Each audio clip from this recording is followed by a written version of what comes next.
Good morning, friends. Welcome to another Field Trip Friday. Good morning. Today we are here at Duke Gardens with our friends. Hi, I'm Kavana. And I'm Katie, and we're educators at Duke Gardens. And we're so glad to be able to share the garden virtually with you while we are still working on a plan to be able to safely welcome everyone back into the gardens, which hopefully will be very soon. And you can keep checking our website for information about when we'll be reopening to the community. And we're here on a beautiful spring day in April, and this is a really exciting time of year when we can see plants growing. We can see a lot of growth. So today we're going to be moving through the garden and thinking about what is a plant and what are the parts of a plant and what are plants doing at this special time of year. That sounds awesome. I'm super excited to see that. Yeah, I'm really excited to be back in Duke Gardens. Yeah. We're So glad to have you. Thank you so much. Let's do it. Let's All right. go. Yeah.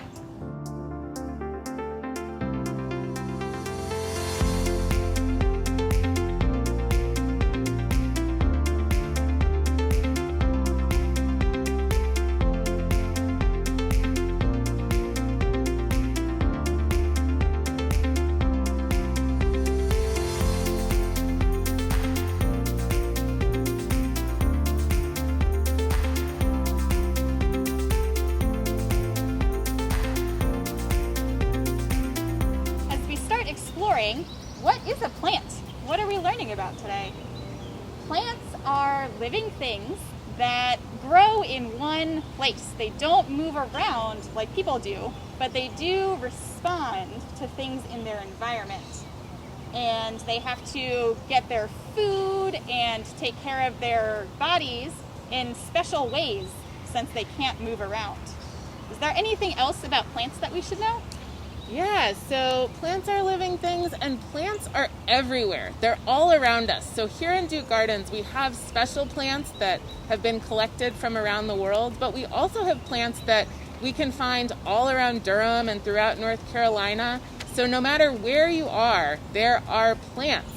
And as humans, we would not exist if it were not for plants. In fact, plants have been on Earth for millions of years longer than humans have. So from where we're standing right now, we can see all sorts of different plants. We can see plants that are growing really low to the ground and plants that are reaching way up high into the air. And just like we have bodies with body parts that do different functions, plants are living things with body parts that do different functions to help them survive where they're growing. So plants have different ways to get what they need to survive. I like to think of those as superpowers. Another word for it is adaptation. So every living thing has adaptations to allow it to get what it needs from the habitat where it lives. Some plants growing really low to the ground have to figure out how to get sunlight, or maybe they grow in the shade. Other plants have these tall stems that reach up to get sunlight from higher up. Most plants have roots to get water and nutrients out of the soil and to anchor them in place. Plants also have stems. What do stems do? Stems help plants to grow tall, like trees do if they need to grow up really tall. They move the things that the plants are getting from their roots, the water and the nutrients, they move those to other parts of the plants, and they move things from those upper parts of the plants down so that the roots can survive. Yeah, so we've got the roots, we've got the stems, and then most plants also have leaves, which are like the food factory of the plant. So leaves are transforming sunlight into food. So Katie was saying that stem is conducting nutrients and water up and then food back down to the roots. The leaves are making food out of sunlight, and then the stem is carrying that food back down to the roots where it's stored. And in the springtime, we see a lot of flowers on plants too. And flowers are a special part of plants that help to make seeds so that plants can grow, can have new plants growing. plants have different life cycles. So depending on the plant and the time of year, we'll see different parts of the plant that are visible. So here we've got an interesting plant. This plant is called a Hellebore, and one of the gardeners here calls it the jewels of winter because these flowers bloom all winter long. And as we're getting into spring, we can see some of the flowers are still visible. And you can see this is an example of one of the flowers here. And an interesting thing about this plant is that many of the flowers are kind of pointed down. So all of those flower parts are kind of aiming down at the ground. And one of the theories for why that is that this is a flower that is attracting pollinators from the ground. So animals like beetles and ants will climb from the ground up the stem and into the flower to pollinate it. And here we can see some of those flower parts. We've got the pollen here on the stamen, and then in the middle there's the pistil that has the parts that produce the seed at the base. And because these flowers have been out all winter, some of them have been pollinated and are already producing seeds. So here you can see the seed pods are forming. And I'm going to gently pull one off here so that we can take a peek inside and see some of the seeds that have started to form. They're not quite ready yet, but you can see that this flower has been pollinated and is forming seeds to make new plants. So here are some plants you might recognize. Here's some more hellebores and trillium like we saw before. And these are a new plant that we haven't seen yet. These are called mayapple or podophyllum. And they're another spring ephemeral plant that have their whole life cycle above ground really quickly in the spring when some light is still coming through the empty trees above us. So they grow up and they have flowers that face downward that can be hard for people to see on the leaves that are covering above them and kind of like an umbrella on top of the flower. But if you look closely underneath, there are flowers that face downward, and if the flowers get pollinated by some little things that move on the ground, they can go on to form seeds, and the seeds will be inside the fruit. And some things that crawl on the ground like to eat that fruit and can move it around to help disperse the seeds to grow new plants. And one of those things that loves to eat the fruit from these is a box turtle with their bright colors walking around the woods. And so later, once these flowers, if they get pollinated and make some fruit, you might see some turtles walking around to snack on them. All right, so one plant part that we've talked a little bit about already is the roots.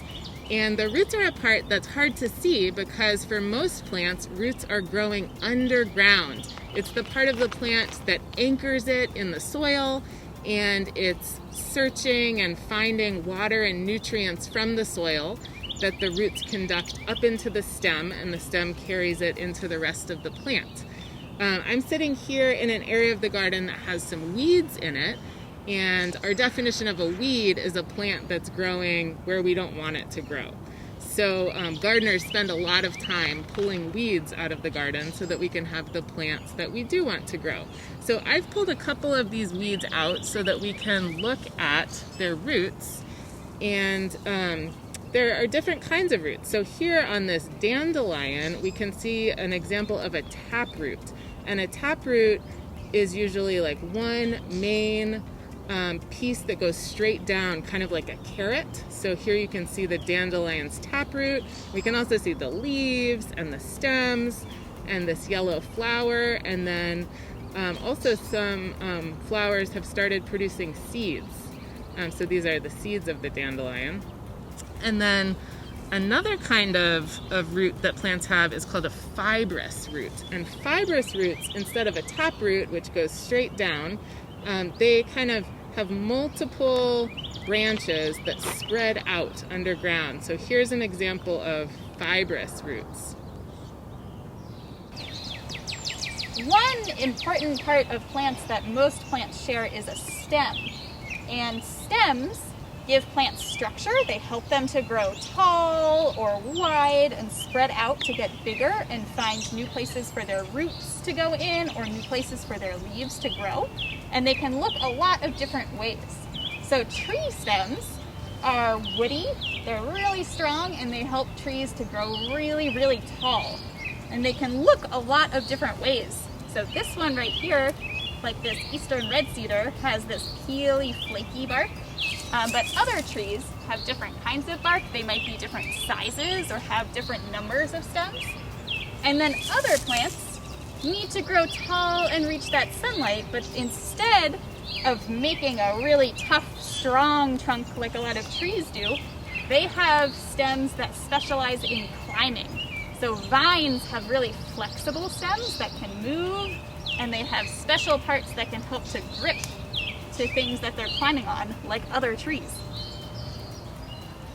Many plants have flowers as an important part for their lives. And this is a camellia, and it has really big, pretty flowers that we can see here, all their different parts. So what the flower does for the plants is it helps to make seeds to grow a new plant. And the way that they do that, there's a couple of steps that need to happen. So flowers often have bright colors and patterns, and they usually make nectar. Both of those things help to attract pollinators, like bees and moths and sometimes bats or other animals, to the flower. And they come in and they are trying to get at the nectar. Sometimes, like bees, they're also trying to get the pollen. And when they come in to the flower, they bump across these stamen that have pollen on them, and they move it around. Sometimes they move it to the part that collects pollen on the same flower. Sometimes they fly over to another flower and they move that pollen, and that is what pollinates the flower and makes it able to then produce a seed that can grow a new plant. Flowers come in lots of different ways that the plants use them and the ways that they grow and how they look. So this tree right here is one that we see a lot around Durham, and we see its flowers this time of year. This is called a redbud, and it has small pink flowers that emerge from the tree right along the branches, all along their length, not just at the tips of where the branches are growing. Their flowers are also a different shape than a lot of other flowers. They're symmetric, like if you draw a line down them, they're kind of reflected like a mirror on either side, and other flowers are more in a circle pattern. We also can see the North Carolina state flower blooming behind us, which is the dogwood.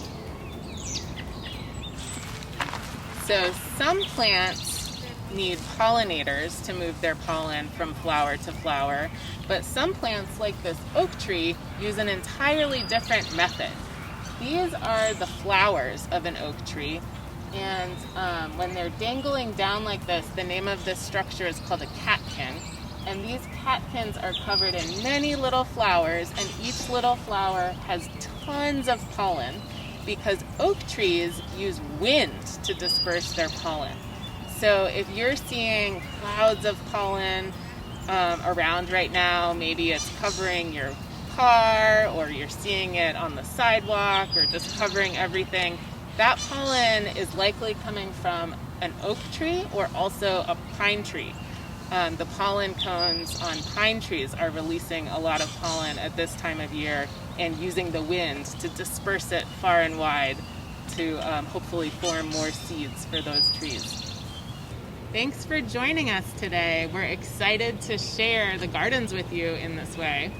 And we hope that the next time you go outside wherever you live or go to school, you can use some of what you've learned to explore and make observations about all of the roots, stems, leaves, flowers, pollen, all of these plant parts that we talked about today.